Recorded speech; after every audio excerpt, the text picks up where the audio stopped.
Hey guys, welcome to She Knows Arsenal. My name is Jessica and I'm your host, and you can follow me on Twitter at It's Chesino. Sorry to keep you guys waiting. We were waiting on George, so when he gets here, you guys can talk to him about the lateness. All right, we have so many things to cover today. We're going to talk Ramsdale abuse. We're going to talk about Awa. We're going to talk about Lacazette and Bellerin and potential swap deals, where we think they can go. Is it likely? And if you had to choose between one or the other, which one would you choose? We'll also talk about Torreira. Reports have come out that he did tell Arsenal that he wanted to stay and play for Arsenal this season, and he was basically told your services are no longer needed, find somewhere else to be. We can kind of talk about whether or not this approach is necessary and what could be the reasoning behind keeping somebody like El Neni versus somebody like Torreira. We're also going to talk about the reports that have come out that have confirmed Lacazette, Aubameyang, Willian, and Runnerson being out due to COVID-related reasons, and the fallout from all of that. Now we can stop the conspiracy theories, and maybe that's a reason why the team looked strange against Brentford, and whether or not the Premier League is at fault for not postponing a game where there was clear COVID issues. That has been something that was okay last season. A lot of different teams got their games postponed due to COVID-related reasons. But when it came to us on the first day of the season, it was like, no. And maybe that's why Arteta had that little smirk on his face, during his interview, because he couldn't really say much about it. But before we do any of that, the most important thing that we need to talk about is Spurs losing to Paco Rabanne. Paco Jeans? What team was that? Europa Conference League? Did they lose to a team that we've never heard of before? Did they lose to a bunch of farmers and hairdressers and blacksmiths? What? And why am I not hearing more about it? Let's see what Sulz and George have to say about this. You guys? Blacksmith? What era are you in? I'm listening to this and I'm like, blacksmith? Where did that come from? The reason why I always say blacksmith is because Dwight Gale, that I think he used to play for Newcastle, or he's still on Newcastle, he was a blacksmith before he became a footballer. So there are still blacksmiths. Yes. I didn't know that. What? Yes, he was. He was a blacksmith. That is amazing. I can't even. He was. But you guys, it doesn't matter how bad we are. We're always going to laugh at Spurs, right? Oh, yeah. That's one thing to unite, no? Exactly. I know there's somebody probably in the chat box saying, I don't even have to look at it now. Well, we're shit. So why are we going to laugh at Spurs? Because they're shit. And that's what we do. And that's a part of being an Arsenal fan. So everybody in the chat box, if you hate Spurs, ha ha ha ha, in the chat box, let me know how you feel about it. Because that's what we're supposed to be doing here. Let's see. Yes. Laughing out loud. Tons of laugh out louds. Spurs lost to a PDF. Actually, PDF as well. That's funny. Let's see. Rancid says, good evening. Good evening to you as well. Laugh out loud. Let's see. Paco de Ferreira. I don't care who they are.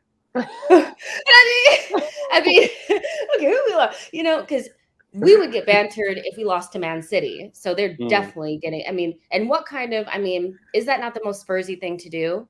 1 minute you're beating Man City and the next minute you lose to a Wi-Fi code? What's going on? So yeah, you guys, and it's just all fun and games, right? We have to find reasons to laugh and have fun. If not, we're just going to be miserable.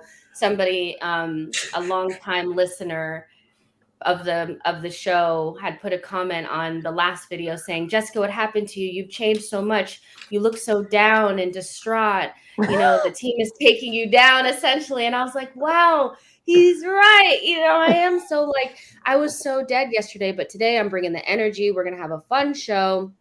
We're going to talk about a bunch of different things. And that's what we're here to do. First and foremost, while we're on Spurs, there is some news about Spurs that is correlated to Arsenal in a certain way. And that's that they are moving towards wanting to bring in Houssem Aouar. And we've known since the beginning of the summer that they were linked with him, and we were as well. This is somebody that I think a lot of Arsenal fans still really would want to see come to Arsenal. But I mean, now that we brought in Odegaard, it feels like bringing in another attacking player like Husam, even if he does play in the 8 role, doesn't seem likely at the moment.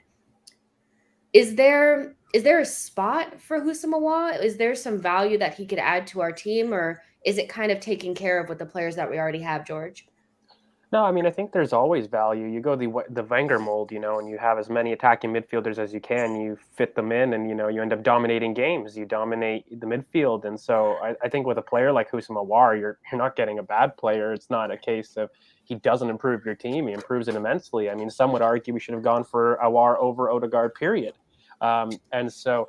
And that would be myself. So for me, getting Husam is nothing bad.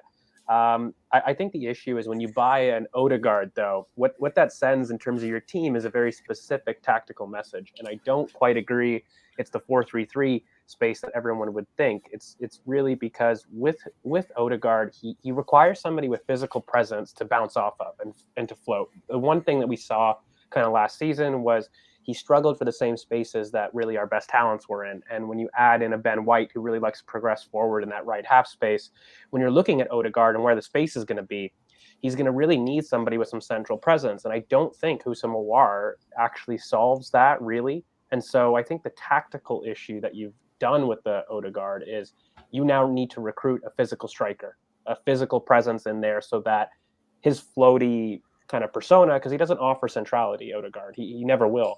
And I don't believe Awar would solve that necessarily. And, look, when you have two positions like the left wing and the attacking midfielder, which we are light in, right, regardless, having 3 bodies there makes feasible sense, right? Like there's no scenario where Awar makes sense. It's just I feel as though if you're getting Odegaard, who definitely starts, like I don't think he leaves Real Madrid in a permanent transfer without being told that he's starting. So when I'm starting to think, okay, how do I fit this guy into the starting 11 with what we got? Because I'm cognizant of Saka and I'm cognizant of what he did there with Saka. Regardless, they have had good moments, but they definitely clashed in terms of their areas of the pitch. So I'm thinking, I think a central striker makes a lot more sense to come in as opposed to an Awar.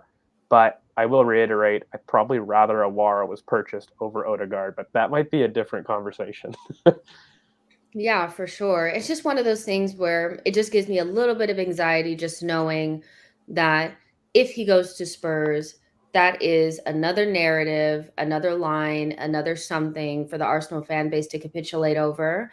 And personally, I don't think it's something to beat over, it's not something to beat the club over. We chose Odegaard over Awam. I don't see them both coming in. And ultimately, that doesn't mean that we've made a mistake in the market. It means we've made a choice. I think it's a choice that can still be successful. But Souls, for you, I guess for you, would you be disappointed to see Husam Awar go to Tottenham? Like, do you wish that's what the direction that we went in instead of bringing in Odegaard?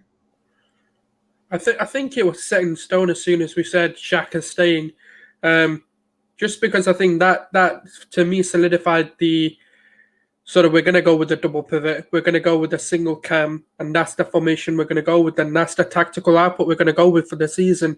I think if you're going to bring a War in, you bring Basuma in, and you bring a single pivot in, someone or a solid DM, to allow him to be the 8 that he needs to be. And that's the direction I would have liked to see us go in, just because I think it allows us to have a bit more expansiveness in our play and allow us to dominate the midfield a lot more than we currently are.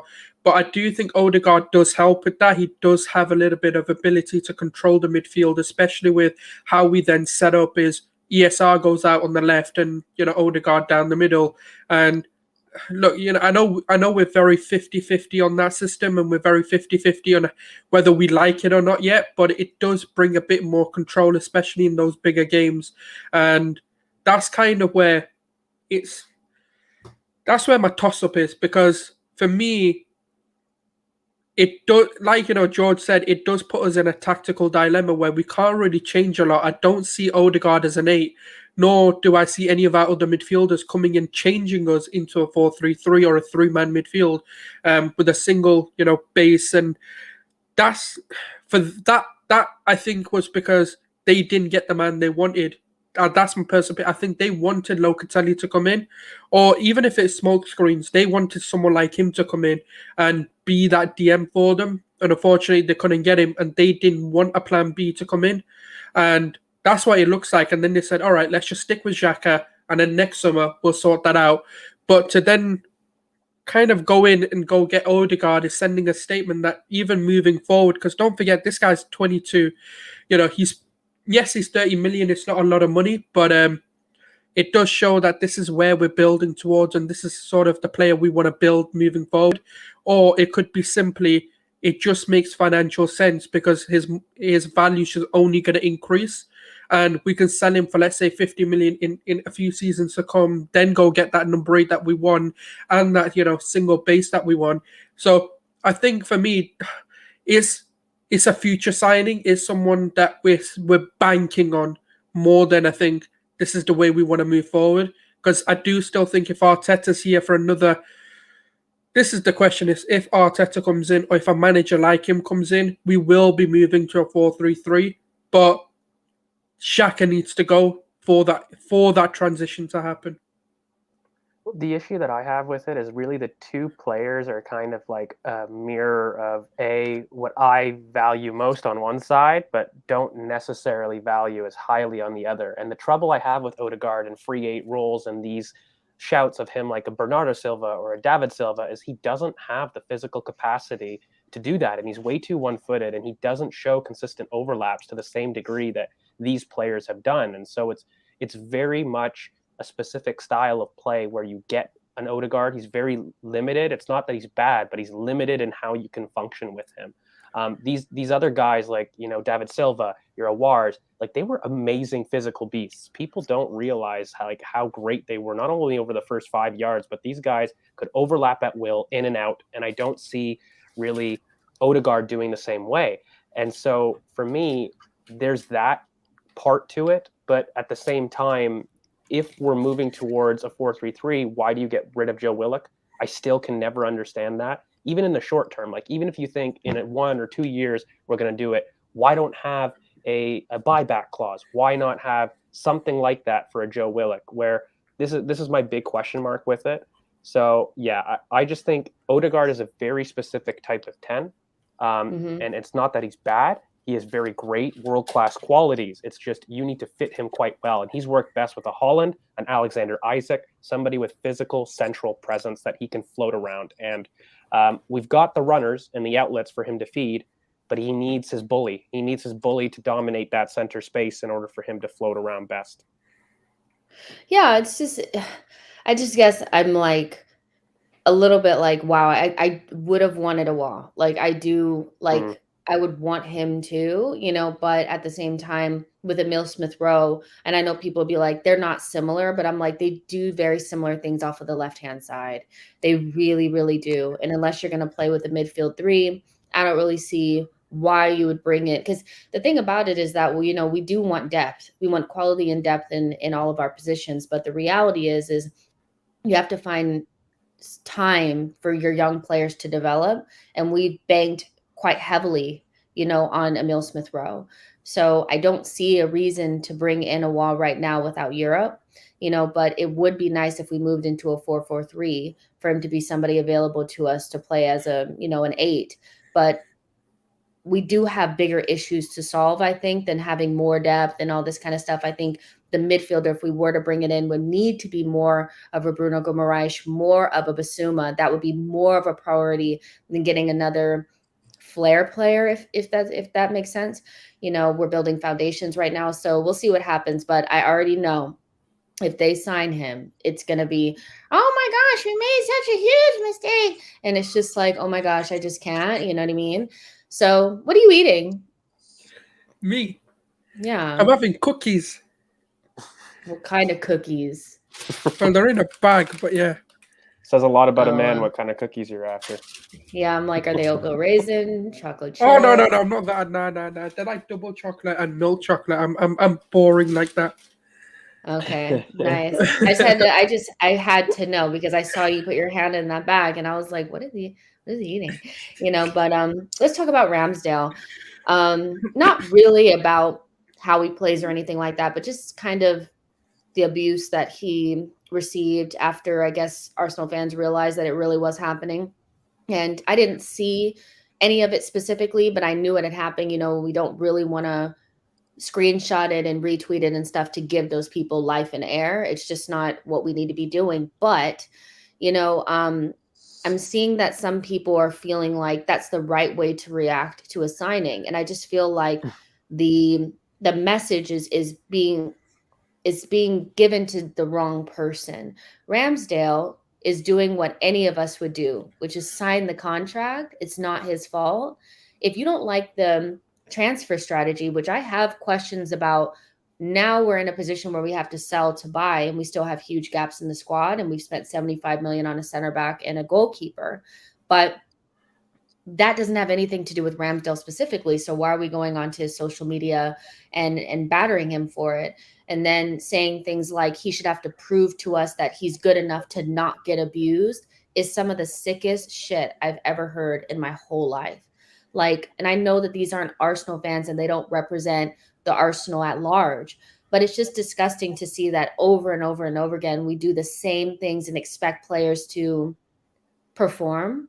And that's not to say that I think that Ramsdale is going to crumble. I just feel like, wouldn't we want to, isn't what we want is for the players that go out on the pitch to do as good as possible. We want them to win games.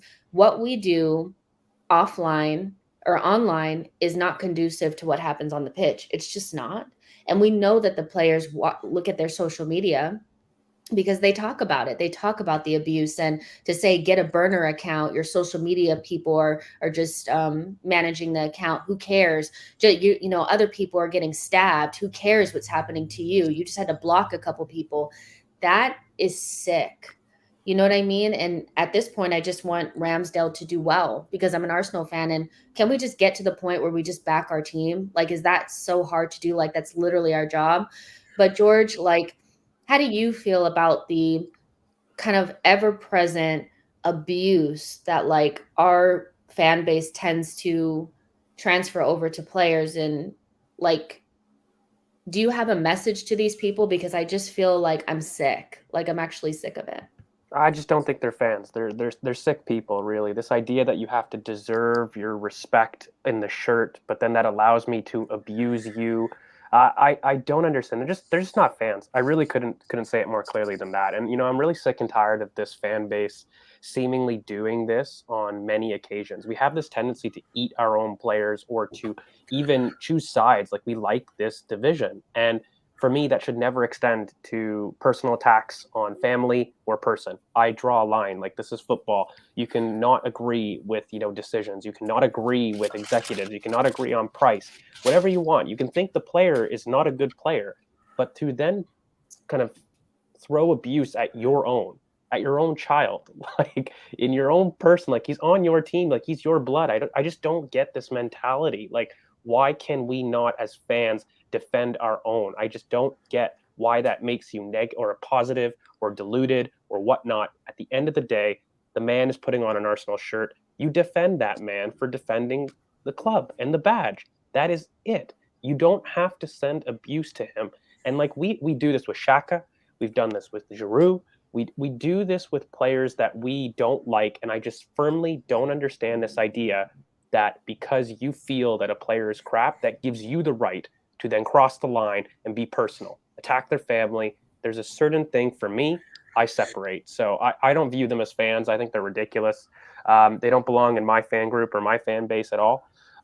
And like I said, you can disagree with the signing, the profile, the quality, whatever you want to do. But as soon as you cross that line and abuse the man and you feel a need to DM him, like, what sick individual, because there's tons, feel the need in their day to say, you know what, I disagree with this, but I'm going to abuse you because it's your fault that we acquired you. Like, what are you smoking? So Exactly. yeah, I don't know. They're just not fans for me. And you know what? It really it feeds into the Aubameyang conspiracy stuff. Like, I'm sure we'll get to that a lot later. But they're in the same vein. Like, I'm not a fan of character assassinating people. I really am not. That's something where I seriously draw the line to on anything, on any target, on whatever. For me, let's talk football, let's keep it football, and anything outside of that doesn't belong in the sport. 100%. We have a super chat here from the Football Terrace. This is Terry. The abuse of Ramsdale is a disgrace. Anyone defending it should be banned for real from social media. And it's just, I cannot believe what I saw. Like, this is the response that we should give. You know, he should earn the right not to be abused. I mean, Sulz, for you, like, do you have any thoughts on this? Like, I know. It's just, it's last all thing the that time. you said, you know, the whole, I've heard this a lot. They should earn or deserve not to be abused. I'm sorry. Like, what do you mean? Like, are you? This is the problem I have here. When, like, social media, look, it can be a beautiful thing. The thing is, I don't get why we're so close to these players. Like, we can literally talk to them, we can DM them, and there's a chance they can reply to us and actually have a dialogue with us. And what do? We go and actually make them want to be further away from us than actually get closer with us. They've got a platform there to truly, like, you know, have this relationship. We've always said it. We've never felt a relationship with the club. And hey, there you go. This is fucking why no one fucking wants to interact with fans. Even, you know, to the point where there's some players who are probably contemplating, like, whether to even interact when there's someone pleading that, oh, can you, like, sign a shirt, you know, for charity for cancer, or, you know, to do some charity work, could you send, like, a signed shirt or something? And they're not willing to reply to that because they just feel like social media is just something they don't want to see. They'd rather have someone look at it because they have to, because that's the new age. And why are we sat here when we could be, you know, like Varane said it, you know, he said that the love that the United fans showed me is actually what made me want to come. So when you then sit there and question the club on why these big signings aren't happening, maybe look at yourself for a second and think, have you actually helped the situation? Have you gone there and shown this is actually the club where a player wants to come? And I've said it before and I'll say it again.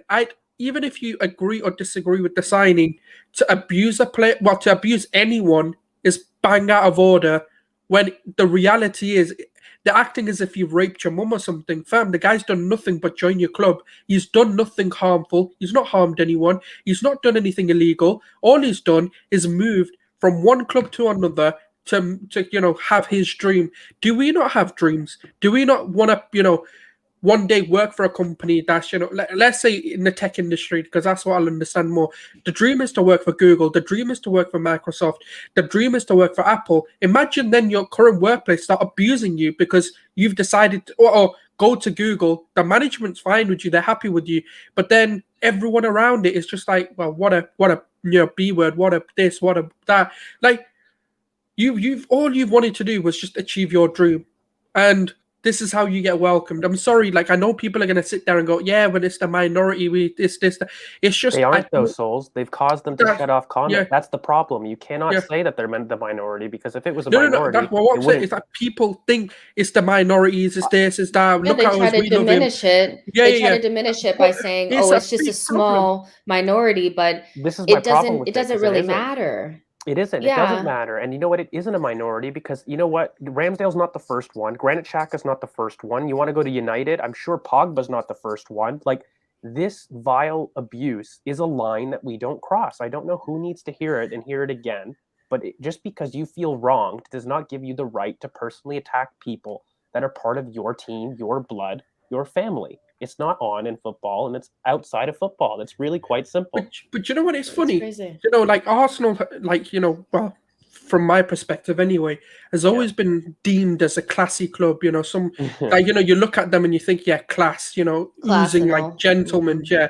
And then you got the fan base doing that. I'm sorry, like, you tell me you love this club, but then you go against every morals it stands for. Like, it doesn't make sense to me. And it reeks of just immaturity and just childlike behavior. I'm not getting what I want, so I'm going to have a tantrum and go over here and say something to this person. And it's all about low-hanging fruit as well. It's like you abuse the person that you feel like is the closest, the person you can get to. And quite frankly, that's somebody's DMs. And it's just disgusting. But Bean Place says, thank you so much for your super chat as well. Says, hey, Jess, United fan, but love your views. Thank you so much. Really glad you're taking over the terrace from Terry.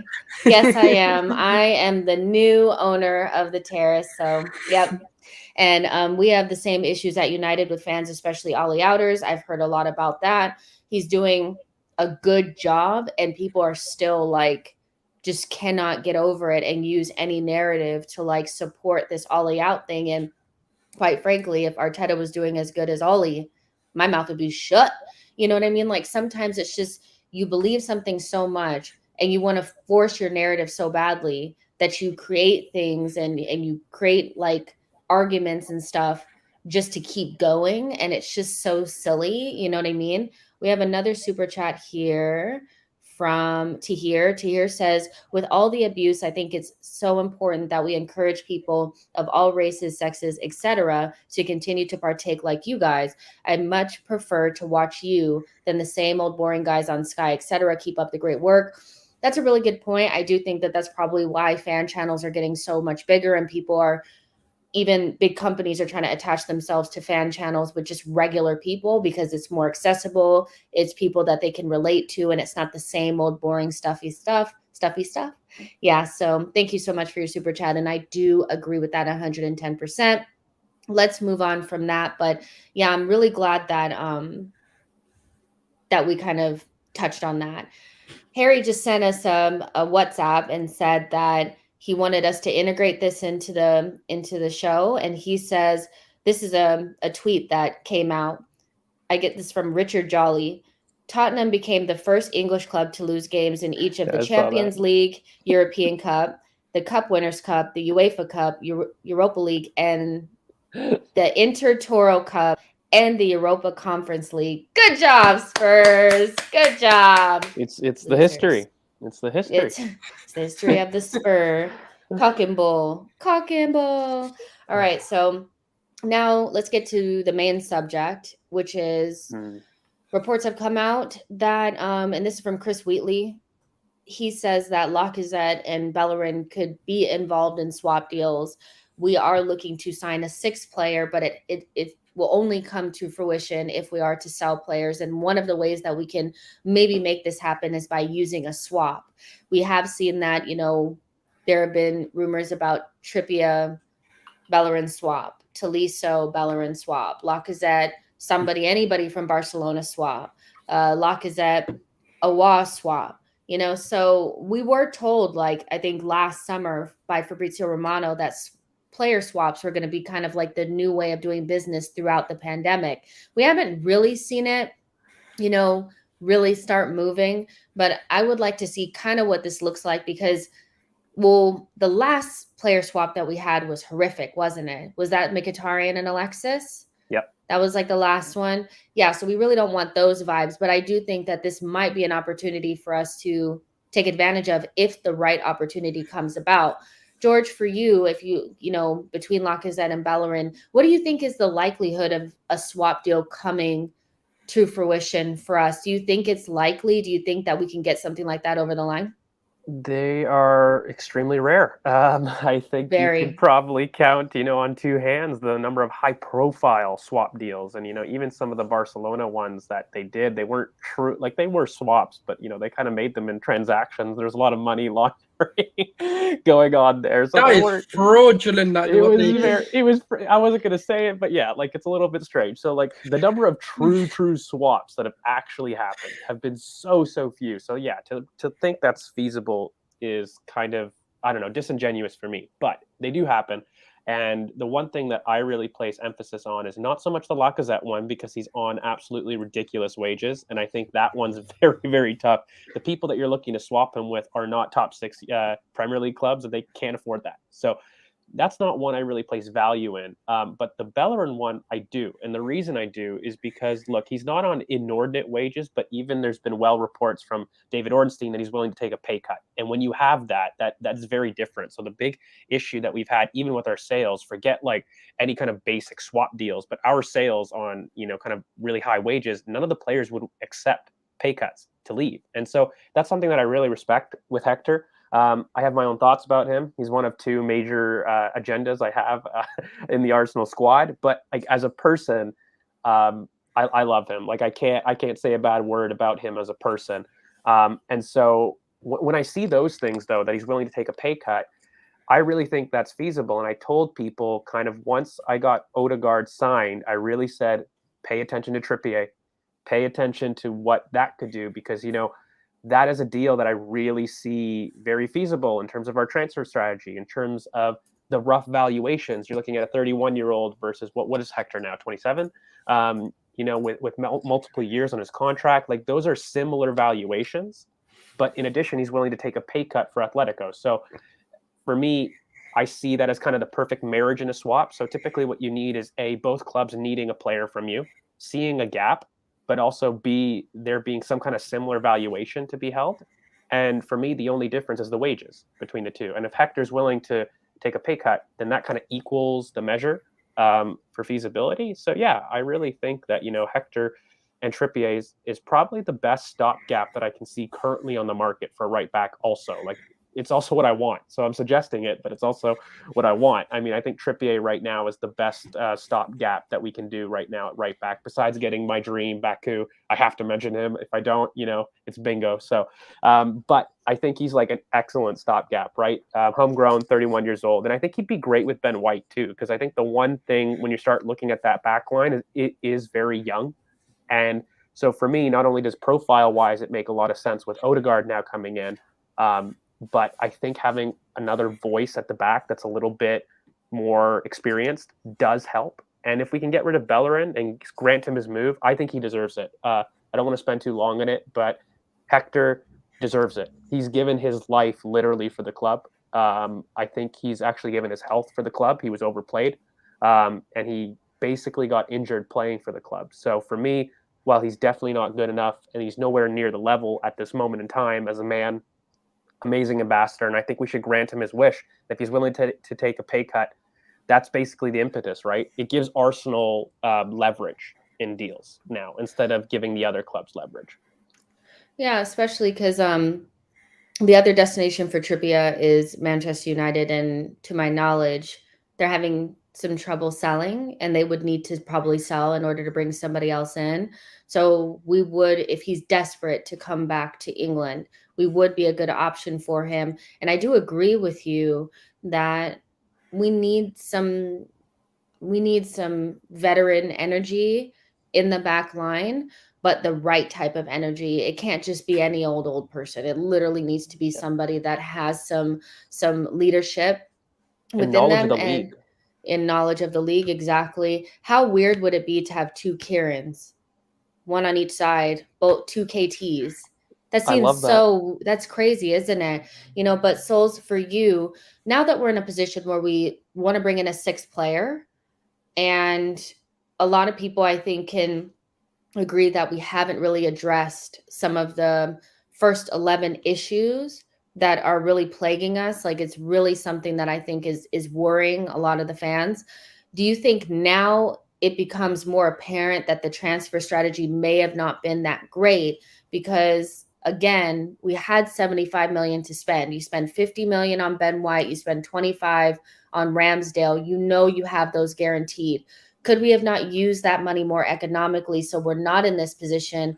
Or are you kind of like, well, it's okay? How do you feel about that? Because now the likelihood of us getting a swap deal over the line for either Bellerin or Lacazette is kind of, it feels far-fetched. So if we shut the window today, wouldn't you be a little bit disappointed in what we've done, even though we have brought in 5 players?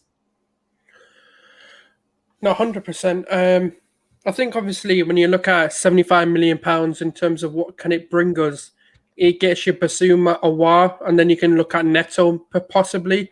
Or, you know, if you want an immediate second, then you go for Neto.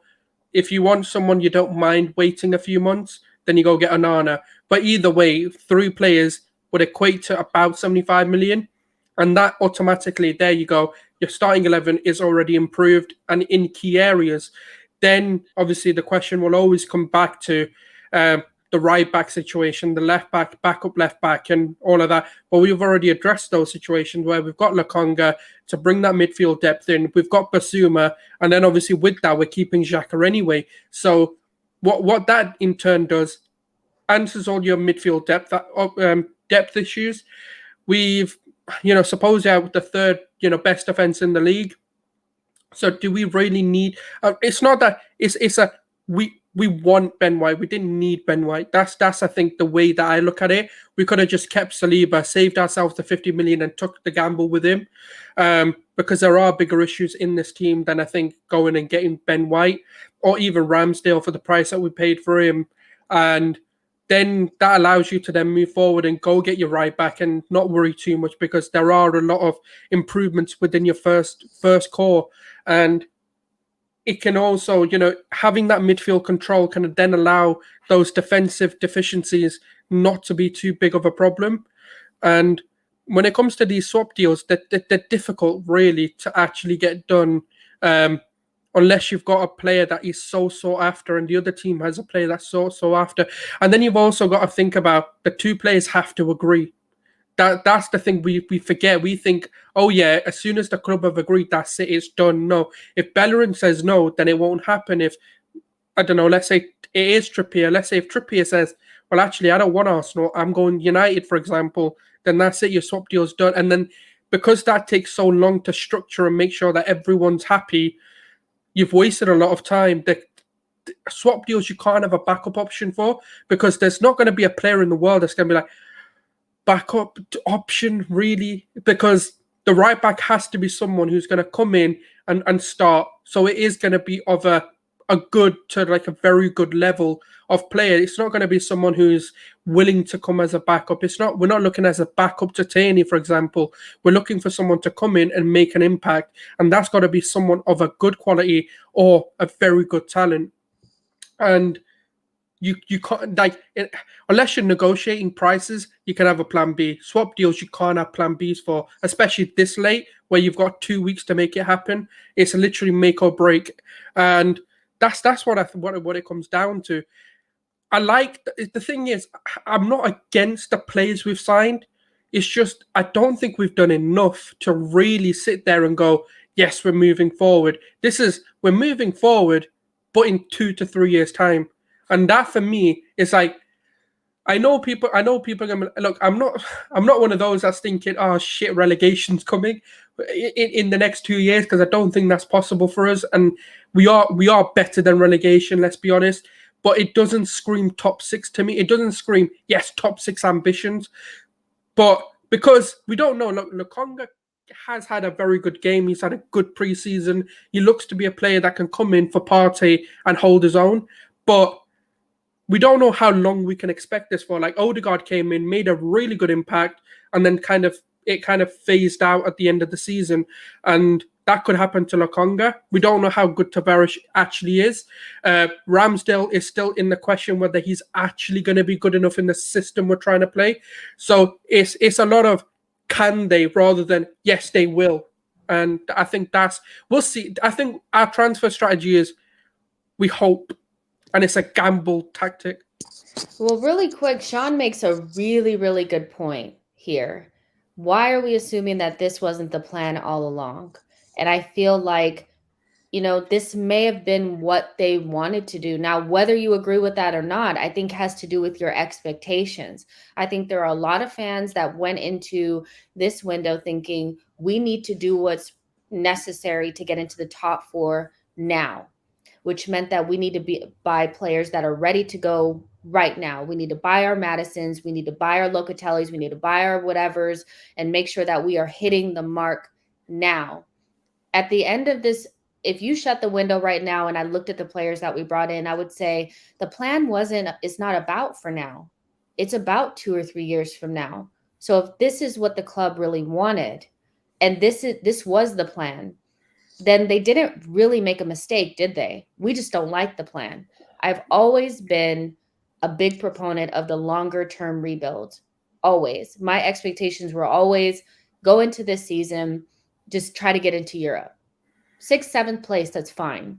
But if your expectations was spend 200 million and get into the top 4, then you are disappointed.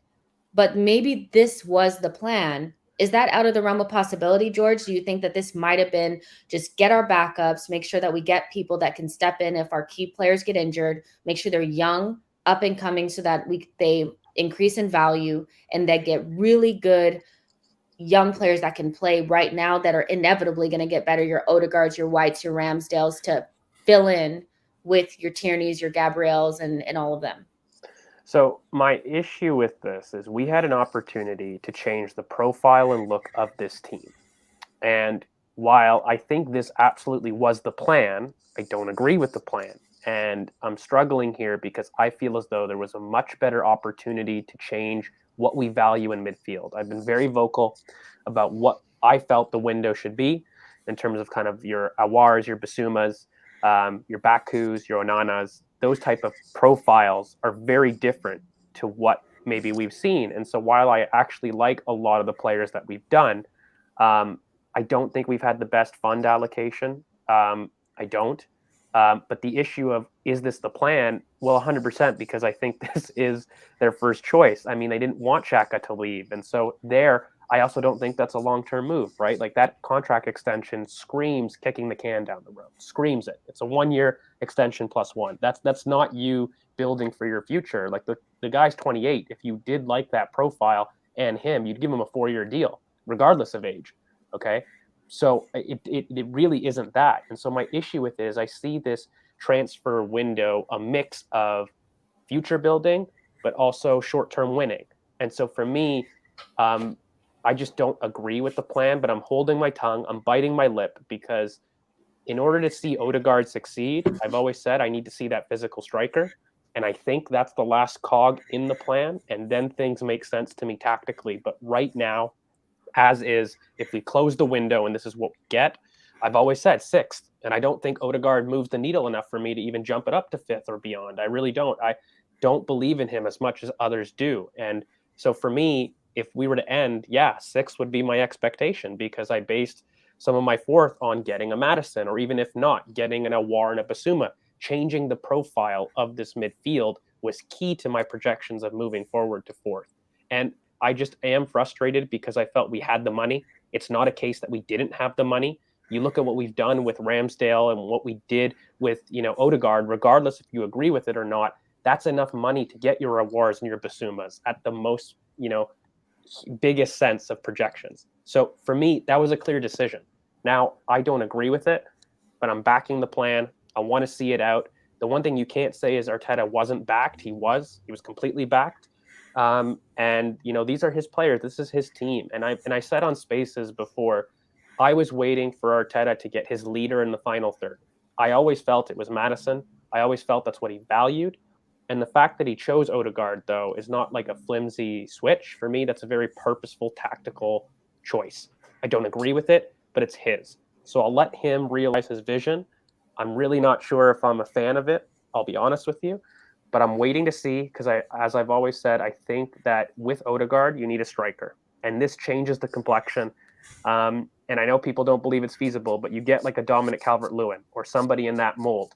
The plan starts to make a lot more sense to me why you wanted an Odegaard. Now I can see it. Now I can see why you wanted that. But if you don't get that and you leave it kind of unfulfilled at this point, while still spending £140 million on players that don't all fit one system, I think you're going to have to die by your sword. So that's my overall view. But it's tough. I still maintain from my past streams, this is a fluid situation. I don't want to be final. But yes, if we were to stop right now and I had to give you gun to my head, what's the level of this team? It's 6th. I don't think Odegaard improves it, to be honest with you. Yeah, 100%. I totally understand what you're saying, and it's more of like a devil's advocate kind of thing, because I feel like there's a lot of narrative going around that we're just tripping around and we have no plan and we're just flailing. And I think there was a clear plan that I can see that maybe we just don't agree with.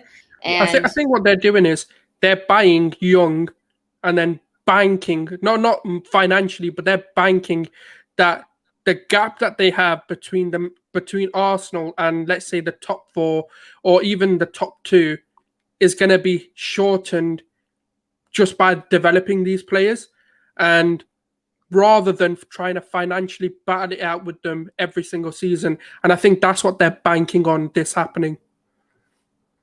Yeah, for sure. And then still not being able to move players on has been a big issue. I still think that they made plans based on the idea of being able to move people on, but we haven't been able to really do that in the way that they maybe anticipated. I think that happened last season. It's happening again now. And that kind of leads me into, this conversation about Torreira. Well, Chris Wheatley said that Torreira was actually wanted to play for Arsenal this season, and Arteta basically said, we don't need your services, go find somewhere to be. And it's an interesting conversation, a really interesting outcome, just because we know we're light in midfield, right? We know that we're looking at our midfield options of Thomas Partey, El Neni, Xhaka, and Lakanga, and we're like, wow, that's not really making me feel confident about what we're trying to do. We know that Torreira's had a really difficult time at Arsenal, and I do think that there are several factors for that, some of them being self-inflicted and others just being just what they are, and it's really unfortunate because he's a young player that I think there was a good strategy to bringing in Torreira, but we didn't take into consideration the coach. And I just hate that about Arsenal, that there was times where players were brought in that weren't what the manager truly wanted, and then you expect them to use them. Then Unai does something different, and we're looking at Unai like, why are you doing that? He didn't even want him. So there's this fallout with Torreira, 24, 25 years old, still holding his value, but the only place that he can go is Italy, and Italy is skint. So are we going to be able to recoup a fee for him? Are we going to have to loan him out again? Or is this an opportunity to use him as a rotational option for the base of our midfield?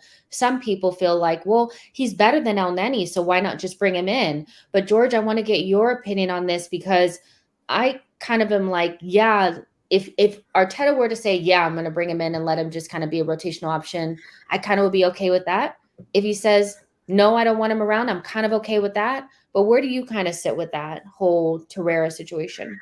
I don't think he's good enough. I never have. Part of my issue with this idea of people, a lot of accounts kind of saying, if you just buy young, it can never go wrong. I completely disagree. I think Lucas Torreira is the epitome of not doing proper scouting, mentality, adaptation. These things matter. Even if I don't like the profile of Odegaard and Lakanga, and it's not that I don't like Lakanga, but I'm just using it as a devil's advocate. Say it doesn't fit the coach's philosophy, like what you're saying, Jess. What can you say in mentality about those players that is common? Not only are they 22, they're captains of their club. They take ownership. In rough situations, they demand the ball. These are not things that I would describe a Lucas Torreira when things were going poorly. And for me, I don't like the player. I really don't. I don't think he's great over long distances. Yeah, he's punchy in the first 5 yards, but I don't think he has an amazing passing range. I don't think he's great in isolation. I think he's really poor with big spaces. And he's really good in a 4-3-3 with tight spaces, like a Sampdoria, where we got him from. Like, that team suffocated space, lived on the halfway line, and played in a 3 with a lot of options. That's not the Premier League. I don't think, for myself, he would ever move the needle. He's not somebody that I really, really value. And so for me, when I look at it, though, that kind of purchase for 25 million pounds, 26 million pounds, yeah, it can go wrong. And we've seen it go wrong. In fact, when you profile players, I really do think that you need to make sure that not only mentally that they're able to fit, but also stylistically with the league, that they are able to fit.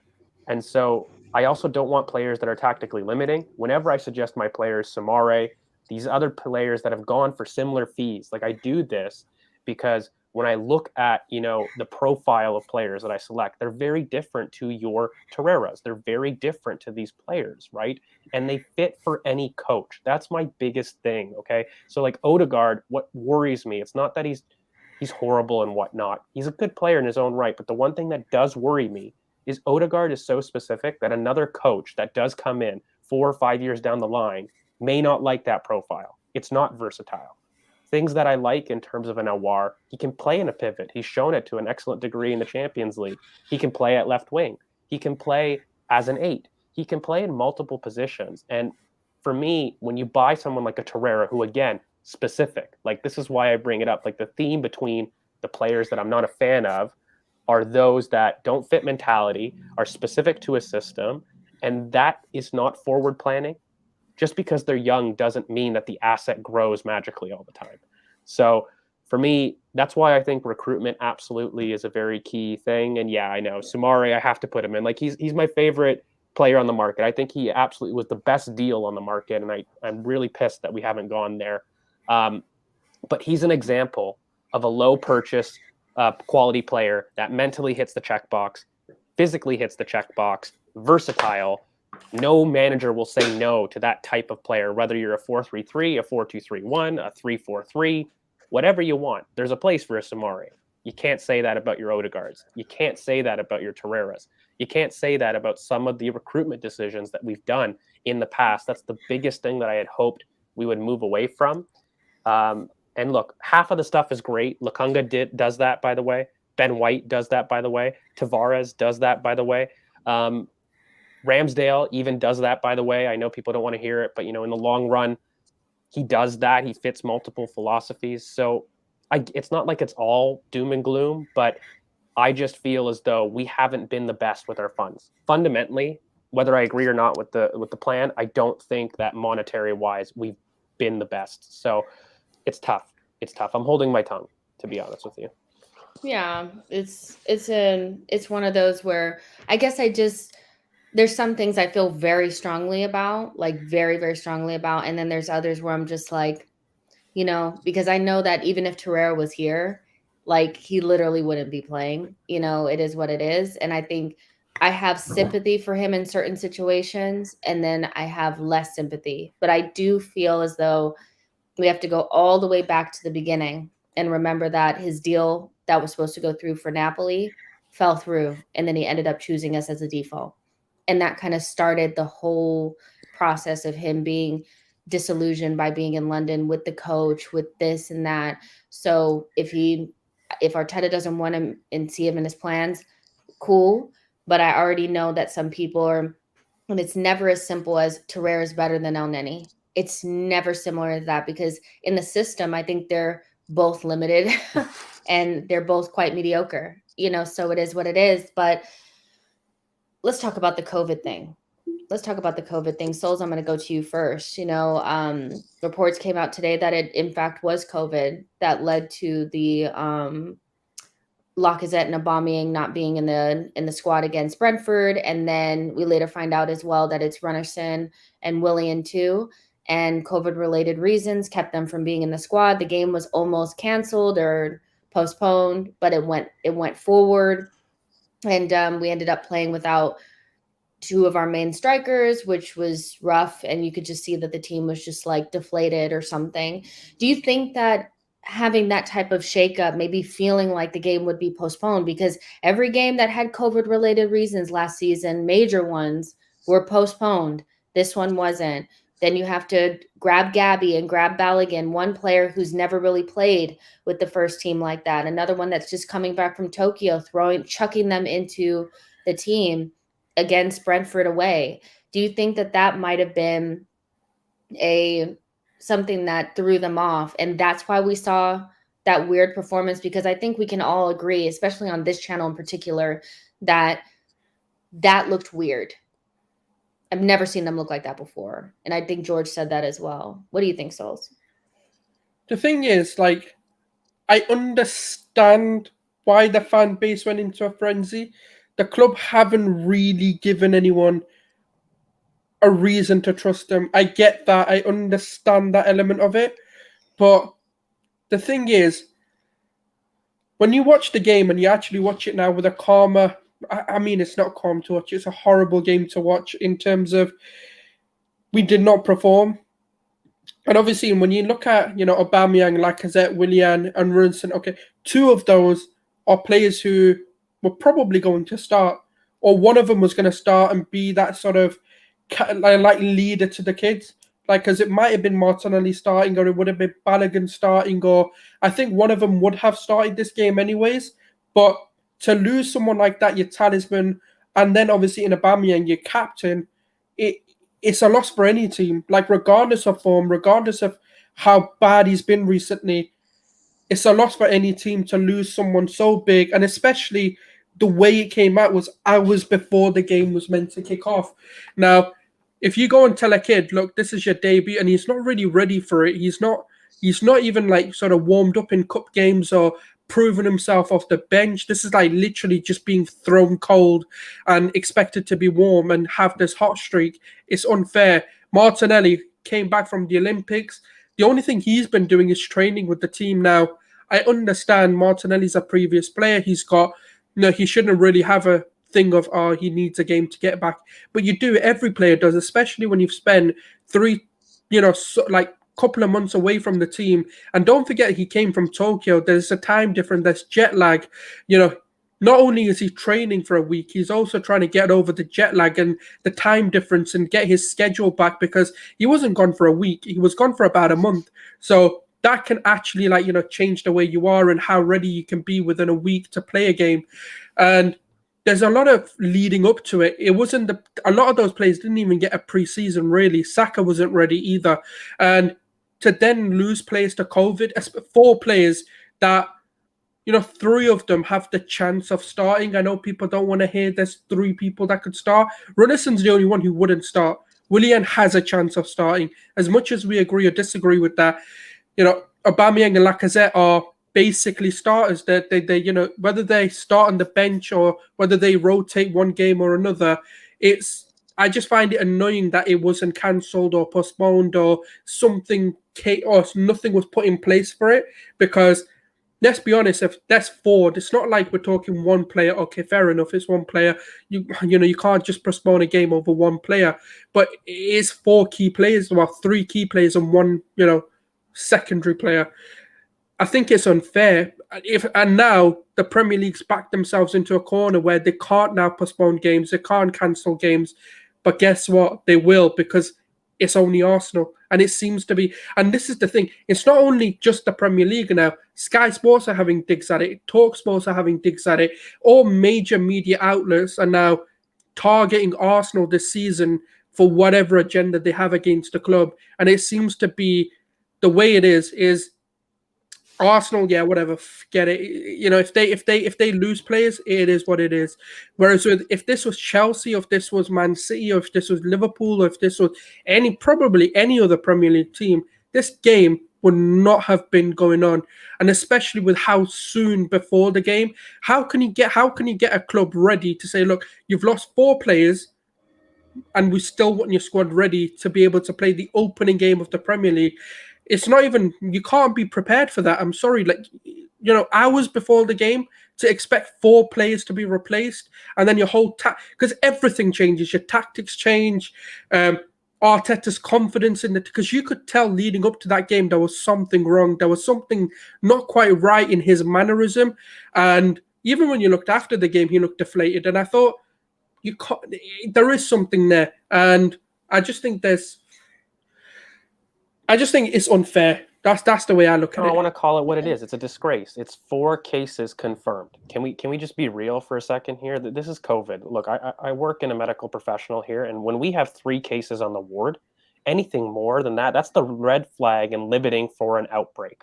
Period. End of story. Okay, so medically right now, in the world that we are in, with 4 confirmed cases, others unknown, when the entire squad were swept for COVID, that is absolutely an outbreak, and they are a disgrace for allowing the game to continue.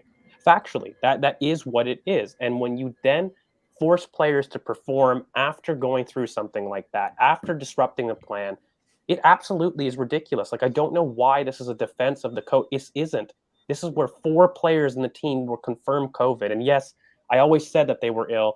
I understand that, people may have wanted, some kind of, I don't know, some premise of releasing info early. But guys, if it was canceled, they would have.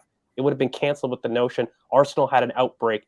They can't do the game. There would have been a reason for it. And the fact that it didn't was because they were pushing through with money. They wanted the game to go through. They didn't want COVID to dominate the headlines for another season. That was the reason. It purely was money and greed. And that was it. It wasn't Arsenal's right. And by the way, I'm really sick and tired of fans saying that they deserve transparency, like this transparency thing. This is medical privacy, guys. I'm really sorry about it. But this idea that we deserve to know the medical feelings of somebody, that's up to them. That's up to the club. And at the end of the day, factually, they had COVID. So I'm really tired of the conspiracy theories because Oba has done it 3 times now in the space of a year. At first, with his mom, it was that him and Arteta had a falling out. No, his mom was seriously ill and he wanted time. The next was, oh, malaria, he's faking it. No, he had malaria. It actually happened. Then COVID, this exact same thing happens in a year. I get the anxiety on fans, but this is now 3 times in the space of a year of people crying wolf about conspiracy theories and it turning out to be wrong. And I'm just tired of people not waiting for the context. And I don't get why more anger is not threatened to the Premier League because it was a disgrace. Name another team that experienced 4 COVID outbreaks, confirmed, by the way, not suspected, but confirmed tests, meaning that the other team could potentially have COVID and the game wasn't stopped. Where's the precedent? Because last season it was. They're blaming the club, and that's like the weirdest thing that I've seen. And the thing is like I'm seeing in the chat box, they're like, just stop with this. You're making excuses for the club. And I'm like, we're talking about something very specific. Even if you don't think that is a reason to play the way we did against Brentford, it's still unacceptable for us to have to go ahead in a game where we had 4 confirmed COVID tests. And then when you guys are like, okay, well, you know, why didn't they announce it to us? They couldn't. If Arteta had stood there in that press conference and said, we have 4 COVID related incidents or whatever. But we're told to continue. Wait, but we're told to continue. You can't do that. They were gagged, you guys. So this is separate from we hate the transfer policy. This is simple. This is not right. Like this should not have went through. And I personally will say that I think I would be a little bit shaken up if that had happened. If I was Balogun and I was just hours before told that I was going to play in my first Premier League game, starting in my first Premier League game, I'd be shaken up. And you might have COVID too, by the way, Jess. On your debut, you might have COVID. So let's make sure that you're swabbed. Let's make sure that you're ready. You know that your star player got COVID, and you might be getting COVID back to your family. We won't know the rapid test for a couple hours, by the way. Like, I don't think people understand the feasibility of this. And I understand not everybody is privileged enough to understand maybe the situation medically and what takes place. But, you know, at the end of the day here, we are talking about a disgraceful management from an FA that this is the reason that they're put in place. Okay, it was 4 confirmed cases. The idea that, you know, people are not going to be scared about bringing COVID home to their families. I'm sorry. I deal with it on a daily basis in the ward. It's ridiculous. There are tons of fears about bringing COVID home to your infants. Granit Xhaka just had a baby. Are you telling me right now 4 of his teammates just got confirmed COVID? He had to do a swab and he's not afraid to go home to his newly born infant and may carry home COVID? Come on, guys. Like, it's just the human aspect of players doesn't get talked about enough. You can say that the performance was bad, but at the same time, guys, like the COVID was clearly an outbreak. This wasn't one case. This wasn't suspected COVID. 4 confirmed cases. And the entire team and traveling party had to make sure that they didn't have COVID. This was an outbreak. This is what it was. And by the way, we had one at London Colony a couple weeks earlier. So people saying that there's a conspiracy theory, they couldn't be more far off. We had an outbreak at London Colony. There clearly was an issue in the camp. So I think that the FA deserves all of the responsibility. They deserve all of the criticism, and they absolutely should have been critiqued. Name another team that this has happened to. It hasn't. This isn't us making up a tinfoil hat that it's just Arsenal, poor Arsenal. It factually has not happened. And Arsenal were gagged. They forfeited the rights to a competitive game, and I hate that. I really do hate that. Who cares about the money at this point? It was COVID. Push it to the next day. They weren't ready. You're endangering the players of Brentford as well. Like, I don't know why no one is thinking of this. Like, you're endangering other people. And this is not, and see, this is the issue. If you raise any facts that add context to a situation, you're making excuses. Yeah. We just spent the last hour or so talking about decisions that the club has made and critiquing it and criticizing the transfer strategy, the fact that we're not as good as we want to be, like all those things. We've done that. But because we're not raging and blindly blaming the club for every little thing, we're making excuses. I cannot speak about Arsenal without context because that's just not how I live my life. We've seen this loss before last year. Not really. We haven't really seen a game where we just look completely confused and discombobbled. That is completely different than what we saw. Yes, have we been poor in the past? Of course. But if you're telling me that having Abba and Laka in the team would not have improved us, I think that is a little bit over the top. Yes, we could have still lost, but we're not making excuses for the game. We're just stating facts that, like, if you've ever been in a situation where you played, and this is not to sound condescending, but if you played a sport or you've been in a high pressure situation, some of these people, for the first time that they've ever really done it, are coming off of a long time of not doing it. If something is thrown off from the plan, you will get rattled, especially if you're 18, 19, the person next to you is 20, the other person behind you is 21, the person behind you is 23. You know what I mean? Like, it's not about excuses. It's about just gaining some perspective and using context. And there's absolutely nothing wrong with it. And that doesn't mean that I'm saying, oh, it's okay to lose to Brentford. That's literally not what we're saying. We still should have beat them. But adding context is important because we need facts. And that's just it. Nobody's making excuses here. But I knew that that was going to happen because at this point, the club not letting the fans know that they had 4 confirmed COVID tests when the Premier League was clearly gagging them. I mean, what? That is something that people are blaming the club for and saying that the club is a shambles for not explaining that situation. I mean, we are in such a toxic situation. I can't even, you know what I mean? Context is not excuses. It's just having perspective, and perspective keeps you from raging. It keeps you from abusing players in their DMs. It keeps you from doing a whole bunch of dumb shit. That's all. That's really it for that. But Aubameyang has a chance to play against Chelsea, and so does Willian. What do you think is the likelihood of them featuring? I mean, COVID, getting over it and being negative tested is one thing, but being up for the game. I mean, the poor guy has had malaria and COVID in 6 months. Aubameyang. That's crazy. Do you think he'll be up for the game? Do you think there's a chance that we can get him out there on the pitch, or do you think this is when he might have to sit out? I think when it comes to, he will be up for the game. I think he's always up for games. It's just been a unfortunate year for him, as it has been for a lot of people. I think it's just one of those where mentally it's been hard because, let's be honest, right? Lifestyle for everyone's changed, being locked away at home for basically a year, not being able to go out, not being able to interact with people.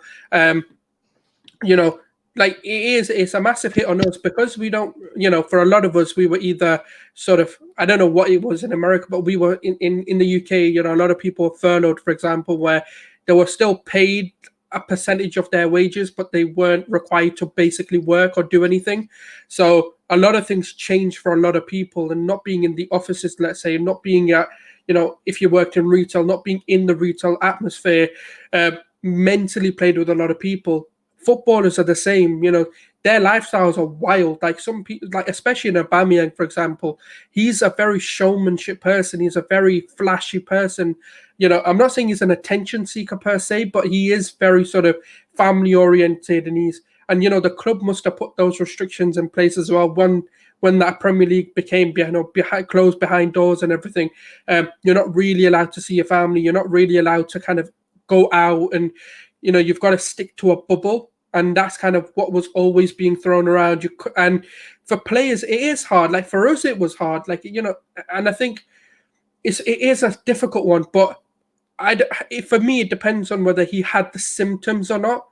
Because if he had the symptom, then it's going to be a lot harder for me to say, a week is enough. And maybe he does need to come off the bench.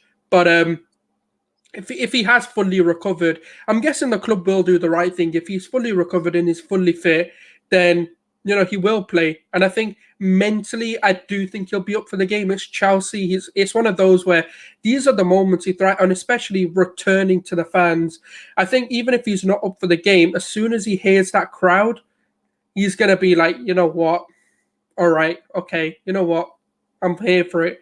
And I don't know. I think for me, it's not a mental thing. It's just whether he's physically ready. Are you muted? I Or think you're muted.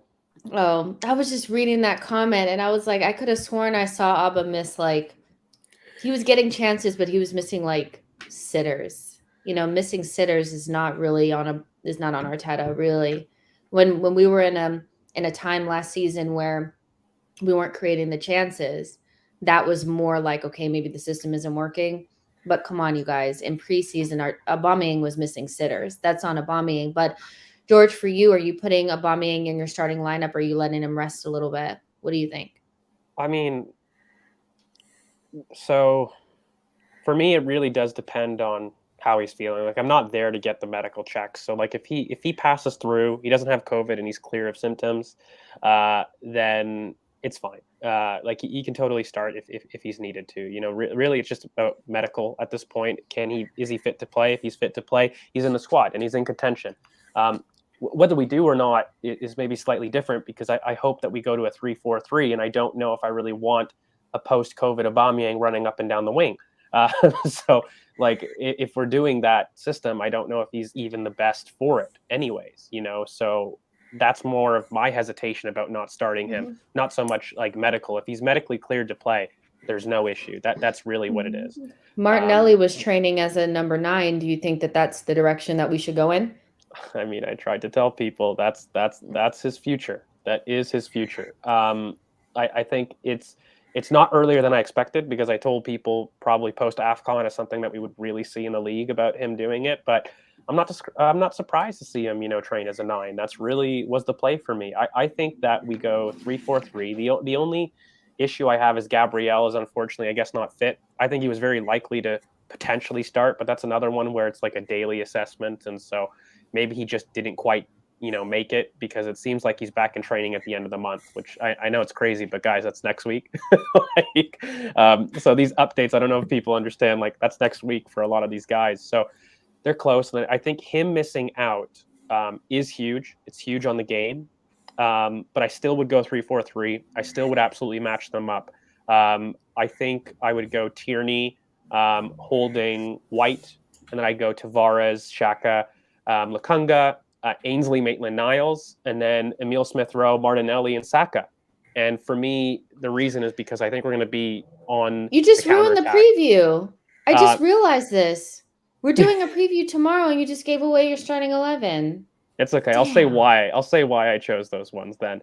But I think for that, I wanted a kind of a Martinelli because I think I need an outlet to be there, really. And so for me, I wouldn't start Oba though because I think that's not for him. Like a 3-4-3 is not something that I want him doing. So yeah, that isn't something that I would like to see going forward. All right, you guys. This was fun. There's about 272 of you guys watching on all platforms. Thank you so much for being here. We're going to end the show there. As I just mentioned, we'll be doing our match preview for Arsenal versus Chelsea tomorrow at 10 p.m. UK time, right back here on the SheKnowsArsenal YouTube channel. So I saw a lot of you guys in the chat box saying what formation you would use, what players you'd put in, if you'd start Aubameyang or not. We'll talk about all of that tomorrow. I'll also open up the lines so that you guys can have your say. Just have a little bit of fun on a Friday, why not? And then remember, you guys you can join the channel. Memberships are available. We have about 20 members, which is awesome already, but I'd like to see more of you guys join in. We will be doing a Tactical Tuesday, hopefully breaking down the game of Arsenal versus Chelsea. Hopefully we get the time to do that, and me and George and Sulz will break that down for you guys on Tuesday, but that is a members only stream, so make sure you guys become members, and memberships are less than a fiver per month, which is very, very affordable. Like the video and subscribe to the channel. Share this with a friend, and we'll see you guys in the next one. Bye, guys.